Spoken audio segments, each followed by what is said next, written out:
केंद्रीय मंत्री ज्योतिरादित्य सिंधिया अपने अशोकनगर जिले के दौरे के दौरान बूथ समिति कार्यकर्ता सम्मेलन में शामिल होने मुगावली पहुंचे, जहां उन्होंने मुगावली, पिपरई और बहादुरपुर मंडल के टॉप 5 पोलिंग बूथ कार्यकर्ताओं को प्रशंसा पत्र और फूलमाला पहनाकर सम्मानित किया। साथ ही अपने सांसद निधि से 10 लाख रुपए देने की घोषणा भी की। इस सम्मेलन के दौरान सिंधिया का एक अलग अंदाज भी सामने आया, जब वह खुद मंच से उतरकर नीचे जाकर लोगों के बीच बैठ गए, लेकिन अपने बूथ सेनापतियों को उनके सम्मान में मंच पर कुर्सियों पर बैठाया और उन्हें बोलने का मौका भी दिया। इस दौरान कार्यकर्ता सम्मेलन को संबोधित करते हुए सिंधिया ने मंच से कहा, मेरा एक एक कार्यकर्ता नहीं है, मेरा एक एक सेनापति है। मैंने चुनाव के समय में भी कहा था, मैं भ्रष्टाचार मुगावली में नहीं होने दूंगा। मैं अतिक्रमणकारियों और भूमाफिया को मुगावली से उखाड़ कर ही चैन की सांस लूंगा। और आज सुबह इतना सुंदर जनसंपर्क हुआ है, लोग आए अपनी आवेदन लेकर, मैंने अपना लिस्ट बनाया। मैंने प्रशासन से निवेदन किया है, 3 दिनों के अंदर सभी का समाधान होना चाहिए और जिन्होंने गलत किया है उन्हें यहां से उखाड़कर फेंकने का काम भी हम करेंगे। वहीं खाद की समस्या को लेकर भी सिंधिया ने कहा, जो खाद की किल्लत है अशोकनगर के लिए, उसके लिए एक रैक एनपीके का केरल में लोड हो गया है, जो 12 तारीख को अशोकनगर पहुंच जाएगा। साथ ही सिंधिया ने बीजेपी के सदस्यता अभियान को लेकर भी जोर देते हुए कहा कि मुगावली विधानसभा में अभी 50,000 नए सदस्य बीजेपी से जुड़े हैं, जबकि हमें इससे बढ़कर 85,000 तक सदस्यों की संख्या बढ़ाने के लिए आगे और प्रयास करना है। एक मेरा पोलिंग बूथ नहीं है, मैंने अध्यक्ष जी से अनुमति ली थी। अब एक मेरा पोलिंग बूथ नहीं है, मैंने पोलिंग बूथ की परिभाषा बदल दी है। मेरा एक पोलिंग बूथ नहीं है, मेरा एक किला है और मेरा एक कार्यकर्ता नहीं है, मेरा एक क्या है?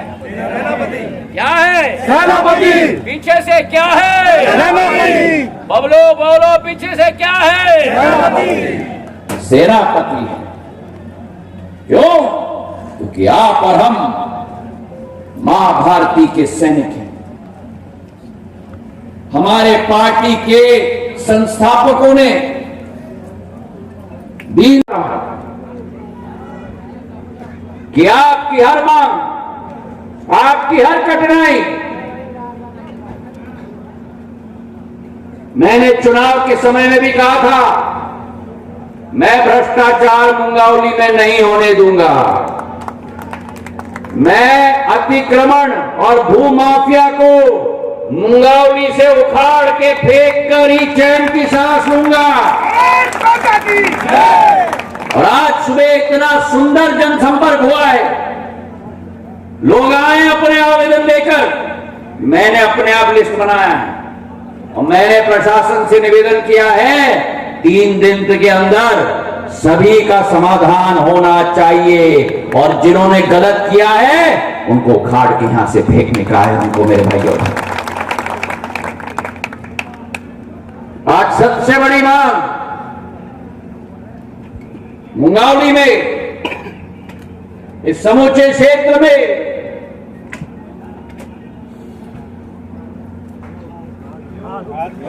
उद्योग उद्योग लगवा दो, बड़ा खाद की हो रही है। और मैंने आपको क्या कहा था? मैंने आपको कहा था कि अगर आपके पांव के अंदर कांटा चुभ रहा है, अगर आपके दिल के अंदर कांटा चुभ रहा है, तो वो आपके पांव पर नहीं, आपके दिल के अंदर नहीं, सिंधिया परिवार के पांव और सिंधिया परिवार के दिल के अंदर चुभ रहा है। कि जो खाद की किल्लत है अशोकनगर के लिए, एक रेक एनपीके का केरल में लोड हो गया है। कल रात को 12 तारीख को अशोकनगर और गुना के लिए पहुंच जाएगा। तालियां थोड़ी कम बजी। डीएपी बढ़िया मारा है। डीएपी चाहिए महाराज, अभी सुनाई नहीं दिया, डीएपी चाहिए महाराज, डीएपी, अभी सुनाई नहीं दिया। डीएपी। अरे मैंने बोल दिया ना, एक रेट केरला का एनपीके का आ रहा है। डीएपी चाहिए, डीएपी, 12 तारीख को एनपीके का आ रहा है कि नहीं?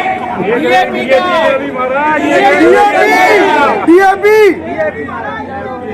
एक रेट डीएपी का कुरार अशोकनगर के लिए 13 तारीख को पहुंच जाएगा। मैंने चुनाव के समय में आपको कहा था, आपका काम 8 तारीख को समाप्त होता है। 8 तारीख के बाद मेरा काम शुरू होता है। 15 तारीख तक सदस्यता अभियान चल रही है। मुंगावली में 80-90 हजार से कम सदस्यता नहीं होनी चाहिए। अभी मुंगावली में केवल 50-55 हजार सदस्यता बने हैं। आगे बढ़ाओगे 90 हजार तक? बढ़ाओगे? तो याद रखना, आपका और मेरा रिश्ता नेता और कार्यकर्ता का नहीं है, सेनापति, सरसेनापति और सेवक का है। तो आपके और मेरे रिश्ते में झूठ के लिए कोई गुंजाइश नहीं। तो जब आप हाथ उठा के कहोगे हम करेंगे, और करना कितना है? अगर 55 हजार हो गया और महाराज के कहने पर 85 हजार करना है, तो मतलब 30 हजार ज्यादा करना है। क्या कहा था मैंने चुनाव के समय में? हर काम को बड़े आंकड़ों से मत देखो, छोटा छोटा छोटे छोटे छोटे टुकड़े में तोड़ो। जब छोटे टुकड़े में तोड़ोगे तो बहुत बड़ा काम बहुत छोटा हो जाएगा। अगर 30 हजार सदस्य बनाने हैं, मेरे 300 पोलिंग है, तो हर एक पोलिंग को कितने सदस्य बनाने? 100। और अगर मेरे 10-10 सेनापति हैं एक किले पे, और अगर एक किले पे 100 सदस्य बनाने हैं, तो एक सेनापति को कितने बनाने हैं? संभव है? अब संभव हुआ? पहले तो हाथ ऐसे ही उठा दिया था, अब हाथ उठाओगे क्या करोगे? डरोगे? डरोगे? हाथ उठाकर मुट्ठी बांधो, मेरे साथ बोलो भारत